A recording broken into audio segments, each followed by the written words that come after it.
In a city that never slows down, convenience is everything.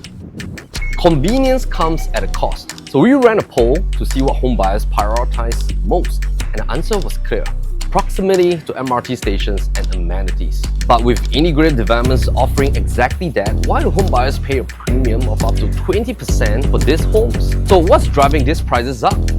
Are they really worth it?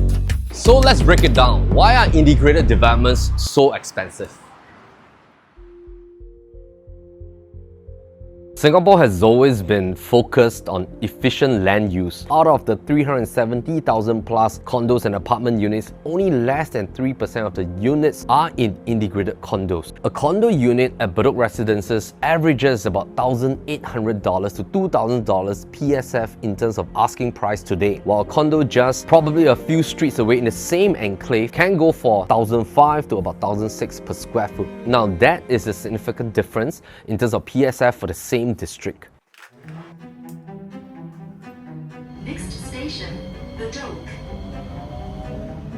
To find out if buyers think these developments are worth the 20% premium, I went with Grayce to drop down to Bedok Residences. Have you done street interviews before? I have done it before. Quick question. Oh, no problem. I used to do a lot of road shows selling UOB credit cards, DBS credit cards. Would you pay 300,000 more to stay upstairs? I was like the top performer. I can sign 100 to 200 credit cards a day. We're just doing a quick hello, hi. It's been a long time since I've done street interviews. Let's see what happens.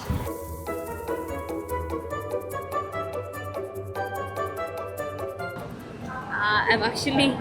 Just 1 minute, please.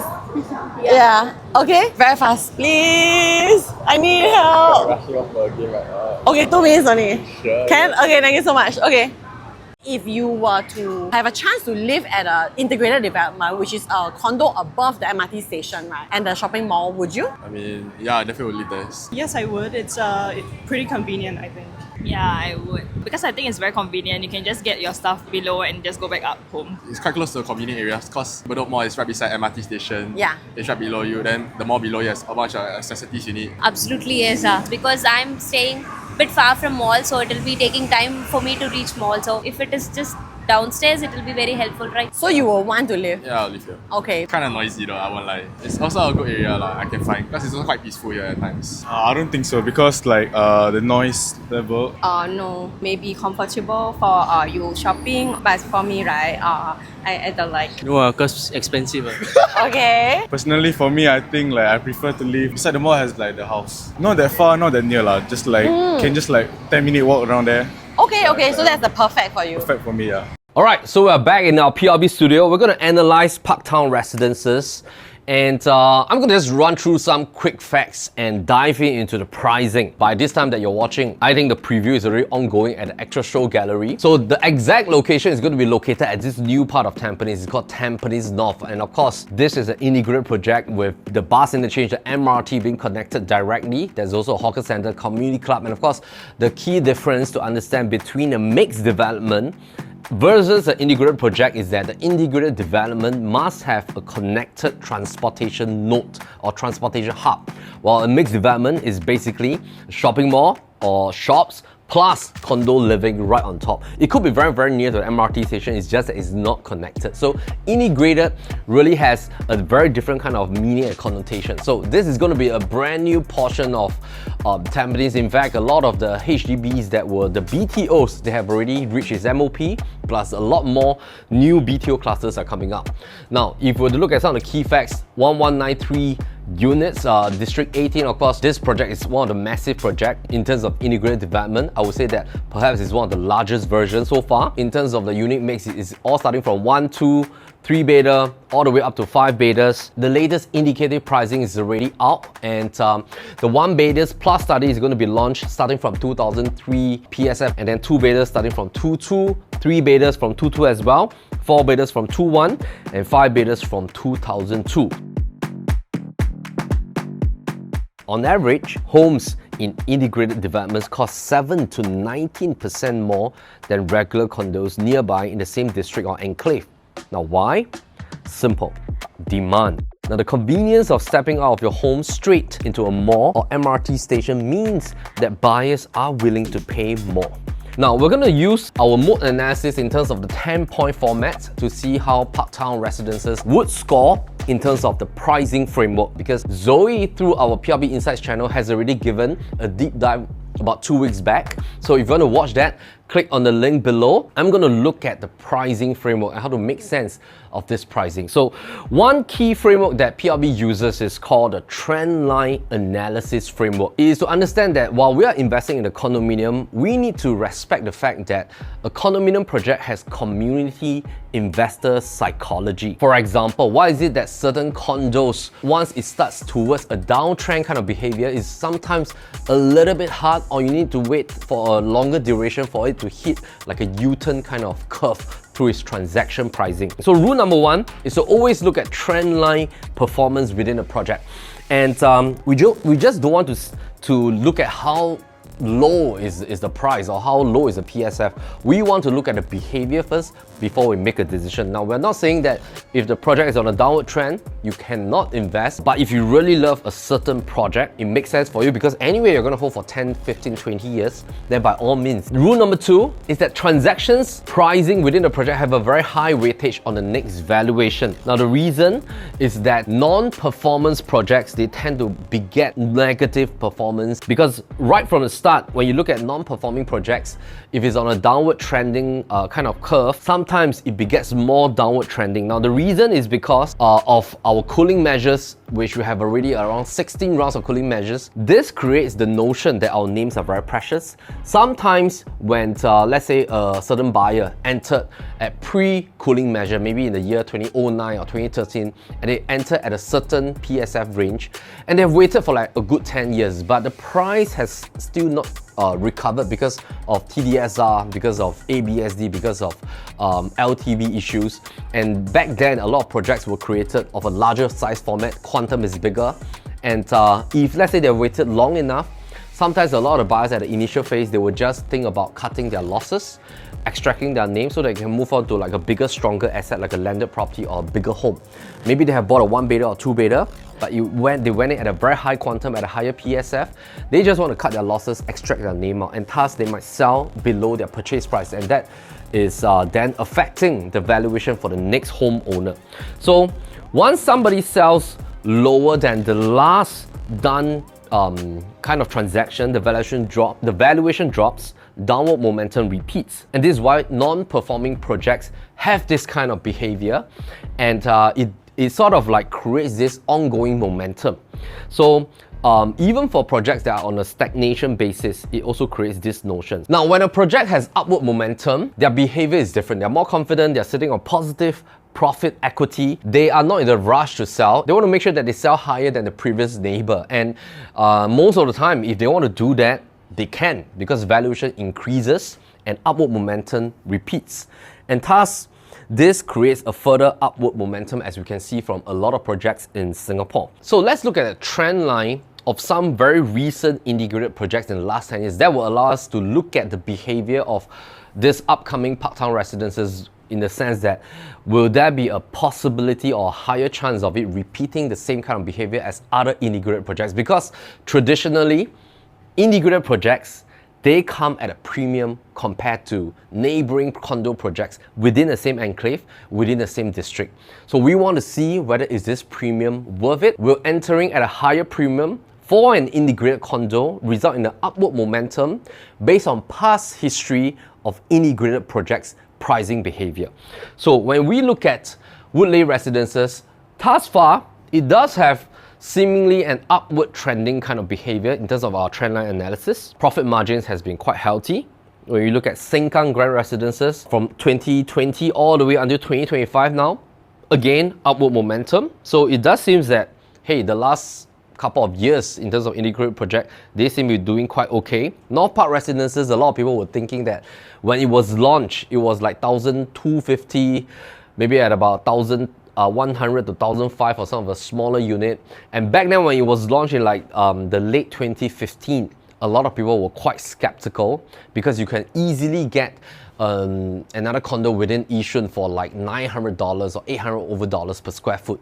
So when this was launched, a lot of people were quite skeptical, but of course the project has done well. It has sold out all the way towards 2017, and of course now it's doing close to about $2,000 per square foot. Also an upward trending kind of graph.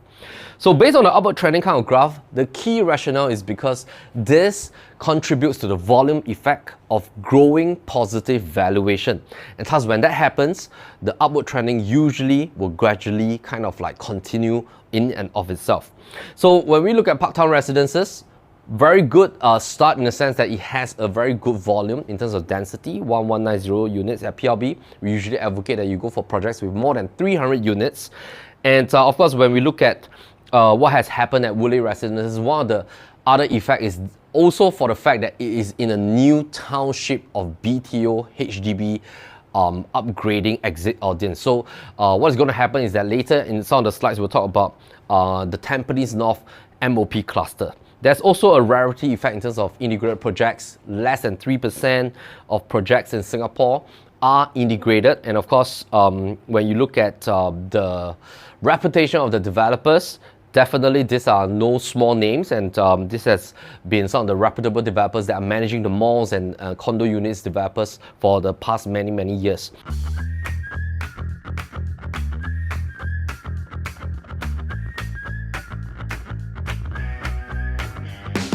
What's happening? If you're going to go and step cut, I will need to shift this car. This is what happens during a shoot or a crazy day. Whoa, this is good, man. I can feel my goosebumps. Is it possible to go? Oh, okay. Hey, look, there's a seagull. That's what you get in Tampines.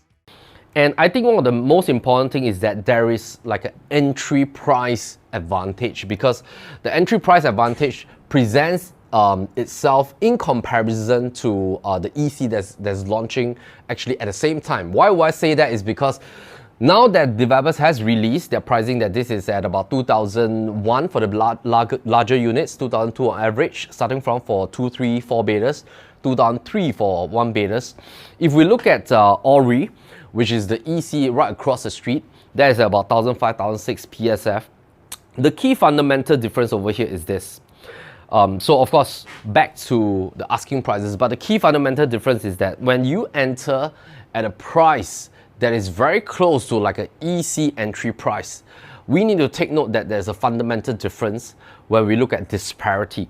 So I would like to use disparity effect, basically our PLB framework, to look at what has happened 2017 on an EC versus like an integrated project kind of like notion, even though they might not be the same enclave, but we can take a look back at probably about 8 years back, what has happened in terms of PSF pricing. So back then, 2017, an EC 100 pounds, which was very popular, fully sold on day one. I remember some people even cried on that day that they couldn't get on the unit.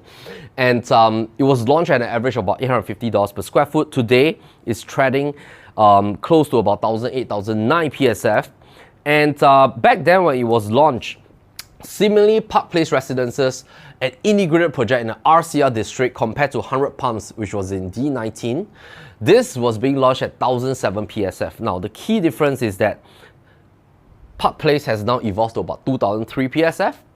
Now, Woodleigh was also launched during around the same period, slightly later, at about 1,008 PSF. But if we were to put all of them side by side, is that 100 pumps at 850 versus Woodleigh at 1,008, that was like the difference back then. There was like a $950 gap.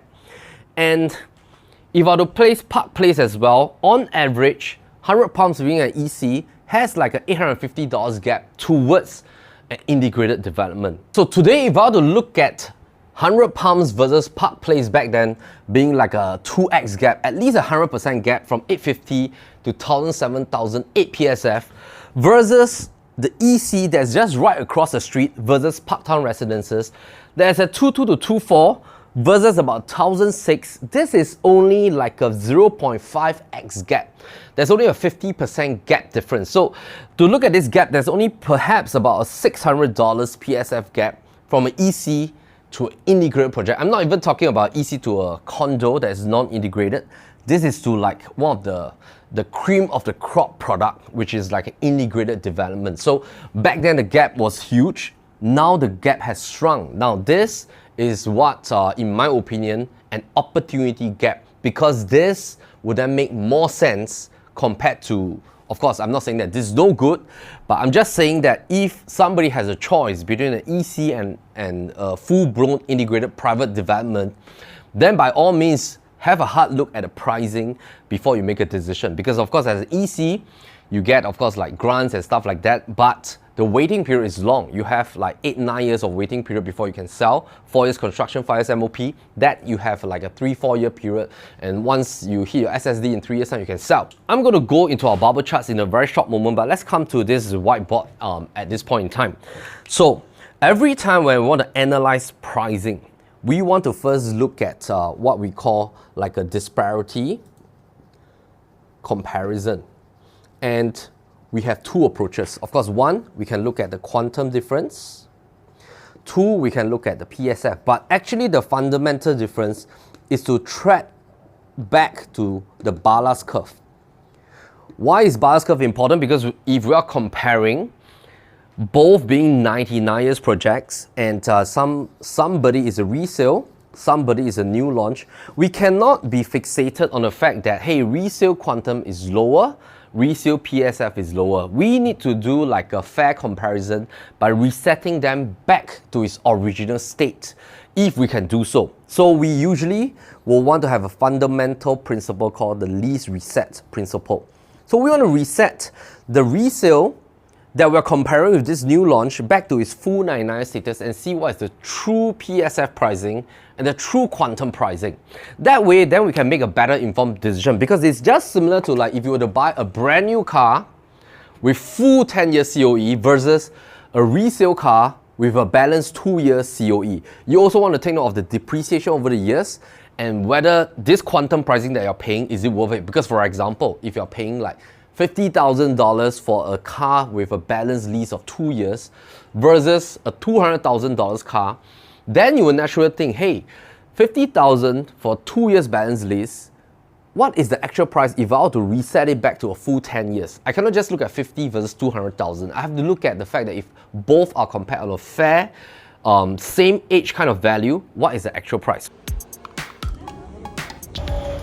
Integrated developments emerge as an advanced solution, combining homes, retail, offices, and easy access to MRT stations and bus interchange. We call them the transport hub, encouraging walking and the use of public transport instead of driving. For example, the first few introductions of an integrated development like Campus Heights in the year 2002 set the stage for today's integrated spaces. With the evolvement of Sengkang Grand Residences, North Park Residences, Woodley Residences and Bedok Residences, this has evolved tremendously through the years. But I do wonder if the conveniences of living on top of an MRT station or a very crowded and busy, bustling mall and bus interchange is worth it in terms of privacy when there are so many other projects that are simply a few minutes drive away. But Hey, wait. It's not supposed to be vlogs. I thought it's documentary style. Why should I see the vlog style?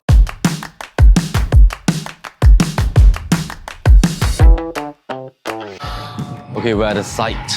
They're already starting to construct. Really fast action. So this project stipulated to complete 2028. Fastest, of course, on paper is 2029. Something that a lot of, I think definitely Tampines residents will be looking for. The team is there. I'm going to zoom in for you. Look at them. What are you doing? Your mic not connected to her. She's connected to you. Oh. I can hear you the whole time. But your other So one I was is talking, but then she was just listening to you. Oh. The mega shopping, eateries and everything. I think this is like a development that attracts all different groups of demographics. The first category will be if you have no intent of buying a car in Singapore, especially with the COE prices. I think this is fantastic. You don't even have to think about transport. MRT is there, bus interchange is there. The end of the spectrum is that we notice a lot of retirees, especially retiree couples. And then the middle spectrum will be like young families, people with kids. Because once your kids reach home, basically you don't have to worry about their food because they can just head downstairs, settle their own meals. They'll feel like free and empowered to, everything is connected. They want to go popular bookstore, they can go. They want to go food court and tapao, they can go. They want to meet their friends downstairs to study together, they can do Yeah. that. They want to go tuition, piano class, music lessons, everything is there. So for our pricing disparity, what we have noticed, of course, is that we want to do two sets of comparison. One is Parktown Residences versus surrounding projects. And let me just give like a quick introduction of how we do it. So firstly, we list a project. We go with the lease start date, and then we go with the remaining lease. And of course, I can hover my mouse over here just to share with you. So this is the remaining lease. And of course, this is the first range of comparison. We're looking at a 1 beta. And of course, this is Parktown Residence's quantum starting price based on the current information that we have. And when we reset them back to its full lease of 99 years, because take note, Parktown starts from 2023, now it's the year 2025. For private properties, we always account for the date that the developer bidded for the land. So when we track back with like all the other projects in the same district, basically, when you reset the quantum, this is the actual quantum that you're paying. So for example, if you were to buy Pasir Ris 8, the actual quantum that you're paying for 1 beta is 1.136 million. And the actual PSF that you're paying is 2198, because if you were to reset everybody back to a full 99 year status, this is the actual lease reset PSF and the lease reset quantum. Now when you go to 2 beta, you can see that if you were to buy something at Treasure at Tampines, you're actually paying 1.2 million instead of 1.138 at the current asking price, because once we reset back to 99 years, this is the actual price and the actual PSF that you are looking at. So with this, then you can have a hard look at the full reset value of PSF and quantum and make an informed decision, because end of the day, we want to see if we're overpaying for something. We don't want to go with the aspect that, hey, because it's a resale, lower quantum means it's better. But we want to see if this resale asking price is asking at an overpriced format, or is the seller trying to ask for a future price, right?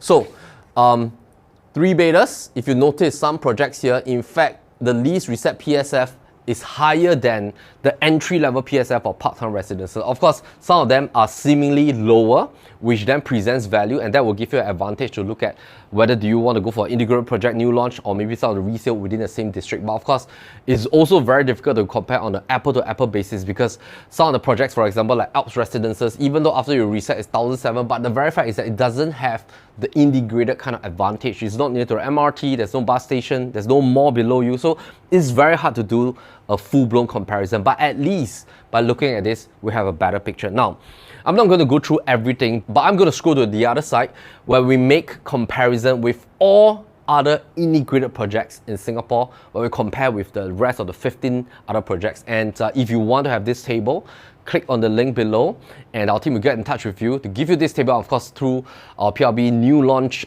consult team. They will also be able to help you to chart out your financials as well as comparison to help you to make an informed decision. All right, so let's move on to our bubble charts. And of course, our bubble charts are very exciting because I just received this from our research team. Basically, our bubble charts are comparing based on 1 beta, 2 betas, and of course, once you hover across our bubble charts, you'll be able to see the pricing quantum and the PSF as well as their lease start date. And then we can make a fair comparison in terms of like where Parktown Residences quantum is at vis-a-vis the current quantum of other resale properties. If you were to scroll all the way down, we compare with 15 other integrated developments. Similarly, we make the comparison and then we can then see is certain project asking at a much higher quantum than us? Are we asking much higher than the rest of the other projects? And that will help us to make an informed decision. So let's come back. And just to sum it up, so if I were to look at the 2025 gap in Q1 right now, of course, Ori has done very well. We are talking about the balance units asking PSF pricing. And of course, now there's like a first mover advantage depending on your balloting queue at Parktown Residences in the event if you really like the locale, you want to go for it, and you want like the new township effect. We've just tabulated everything for your comparison. And thus, if you look at this, then you need to deduce whether is the difference of like a resale integrated project right now too close to this new launch. Because if this is almost about the same, then the logical sensing is that if you being the first mover and the first owner for something at a PSF that other resale properties which already has like a 5 to 10 year runway in terms of their lease is already asking at the same price as this brand new product, then naturally it might make sense to consider the new one instead of the resale one. But of course, that will also depend on your preferences, whether do you have that waiting period of about 4 years to wait until it TOPs, or do you really need to move into something else. But when we look at gap and that, but when we look at PSF disparity gap, we want to consider the fact that this is mainly for an investment point of view. If you have a 5 years exit plan, then you might want to go for something that in 5 or 4 years later, what's going to happen is that this is going to be a brand new TOP product. And this is of course going to have more depreciation in terms of its lease. Then when, let's say in the year 2029 or 2030, when these two products are out in the market to compete at, let's say, 2006 or 2007 PSF, who can technically sell better and easier? So these are some of the things that we want to look at. Now, when we look at the resale counterparts within Tampines, let's consider the three strongest contender, which is City Life, Trillion. Both are within like the Tampines Central region. Of course, these are ECs that has already hit its MOP. Treasure at Tampines, 2,000 over units. And of course, this has been very popular, very good product, large scale project. And when we compare them, basically, Trillion, once we reset, so when we compare some of the listings right now, once we reset, for example, Trillion with a balance sheet of 85 years, now there's a unit that's asking for 1.85 million, and if I were to reset it back to 99 years, technically speaking, the full-blown 99 years lease is going for about 2,152 PSF and 2.154 million. So if I were to look at the comparison to, let's say, a compact 3-beta, is a little bit too close for comfort in my opinion. So if I were to also compare with a 3-bed premium, it's also a little bit too close for comfort in my opinion, because 2.154, 2.35 is a little bit too close. Even the current quantum of like 1.85 million versus maybe just a compact at 2.1 million, I feel that the quantum gap might be a little bit too close. So if I were to look at Treasure as well, if you are going for something like a 4-beta at 2.55 million, but let's say Parktown is starting, you can get something at about 2.9 million. I think for that 2.55, being balance of 92 versus a brand new product at 2.9 integrated, then that gap might also be worth it for you to consider like something brand new. But if you were to reset it back, it's actually at 2.743.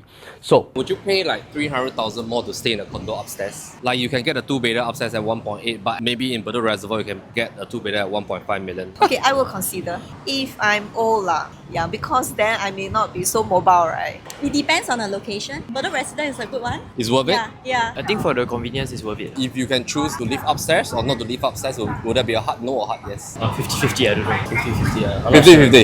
Yeah. Okay. Let's look at, of course, the exit kind of possibilities. There's a lot of clusters over here, which is a very good thing. This is something that we look out for. We like new township effect, for example, like Canberra. Lots of BTOs that have MOP or going to MOP, and they're still building. Woodley, they're still building as well. We love new township. They start from scratch. Everybody are sitting on positive equity. And when they continuously shop at Parktown Mall for years, their kids go there for tuition, they eat at the hawker center, they go for community club, take MRT, and just imagine this psychological cognitive effect that every time you come home, you take the MRT station, take the bus, and naturally, once you reach Parktown, you will want to shop a little while and eat a little while with your family and friends and stuff. Maybe you go there for tuition, bring your kids for music classes and stuff like that, or buy clothes and stuff, go to popular bookstore. The effect and the effect is what we call a familiarity effect. That becomes so strong, and one day when you have the chance to sell your HDB and upgrade, you will naturally think that, hey, why don't we get a unit at Parktown Residence? So that is what I call the familiarity effect, and especially if, let's say, all your surrounding audiences are sitting on positive equity, there's going to be a strong notion for them to think about this project if they were to upgrade. It might be a top 3 choice for them. So of course, there are certain more data as well, but importantly, I think one very key fundamental good kind of like advantage that this project has is that I really love the fact that they have within the demand in terms of like feedback on the ground, because certain projects in the past, they only have one entrance to serve the residents and the visitors, but this one has multiple lobby entrances. It serves all the residents all the way from B1 level 1 to level 13 of every block. So if you live in block 3, just go to the block 3 lobby, go straight home. If you live at block 13, go straight to block 13, go straight home. You don't have to go to one centralized one and then head up to level 2 or 3 at a common pool area and walk to your lobby. So this is really well served, and I think kudos to the developer. Last but not least, I think in terms of schools, Tampines being a mature township, and of course Tampines not being a new township, there are choices as well.